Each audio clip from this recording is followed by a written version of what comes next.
ఆశతో నీ పరిశుద్ధాలయమందు నేను కనిపెట్టుకుని ఉన్నాను.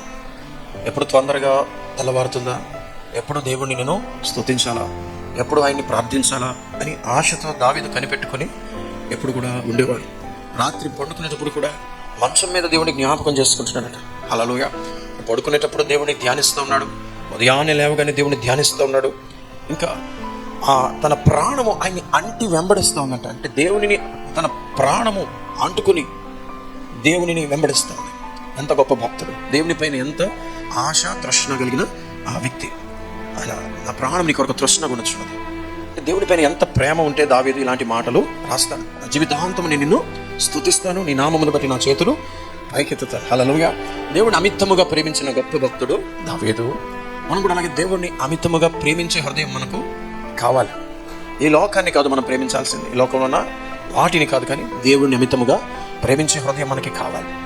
దేవుడు అయినా చాలా గొప్పవాడు. ఆయనతో పోల్చదగినది ఈ భూమి మీద ఏది కూడా లేదు, ఎవరు కూడా లేరు. కాబట్టి ఆయన మన జీవితంలో సర్వస్వమై ఉన్నాడు. హల్లెలూయా. దావీదుకి ఇది బాగా తెలుసు. కాబట్టి ఎప్పుడు కూడా దావీదు హృదయం నిండా కూడా దేవుడు నిండిపోయాడు. నీ హృదయంలో ఎవరు నిండిపోయినారు? నీ హృదయం నిండా ఏమి నిండుకుని ఉన్నది? దేవుని నువ్వు నింపుకోవాలి. దేవుని ప్రేమించాలి, అమితముగా దేవుని ప్రేమించాలి. అమితముగా ప్రేమించే హృదయం దేవుడు మనందరికీ అనుగ్రహించును గాక. అలా ప్రేమించే హృదయం కలిగిన వారమై మనం ఉండాలి. కొంతమందిలో దేవుని పట్ల ప్రేమ ప్రారంభంలో బాగానే ఉంది, కానీ దినములు గడిచే కొద్దీ ఆ ప్రేమ ఏమైపోయిందంటే చల్లారిపోయింది. ఇప్పుడు ఆ ప్రేమ దేవుని పైన వారికి తగ్గిపోయింది. ఈ లోకంలో ఉన్న వాటిని వారు ప్రేమిస్తూ ఉన్నారు. ఈ లోకంలో ఉన్న వాటి కొరకు దేవునిని వారు వెతుకుతున్నారు, కానీ దేవునిని వెతకట్లేదు. వారు దేవుని వద్దకు ఆయన ఇచ్చే వాటి కోసం వస్తున్నారు, కానీ ఆయనను వెతకట్లా. ఆయనతో సహవాసం చేయాలని ఆశ ఎంతమందికి ఉంది? ఆయనతో సమయం గడపాలని ఆశ ఎంతమందికి ఉంది? ఉండేవారైతే ఇలాంటి కీర్తన దావీదు అందుకే రాశాడు, నేను దేవునితో సమయం గడపాలి, నేను దేవుని వైపుకు నా హృదయాన్ని త్రిప్పాలి. హల్లెలూయా. ఈ లోకంలో ఏ మనిషితో మాట్లాడినా దొరకని ఆనందం, ఆదరణ, ధైర్యము, సంతోషము ఆయనతో మాట్లాడినప్పుడు మనకు దొరుకుతాయి. హల్లెలూయా.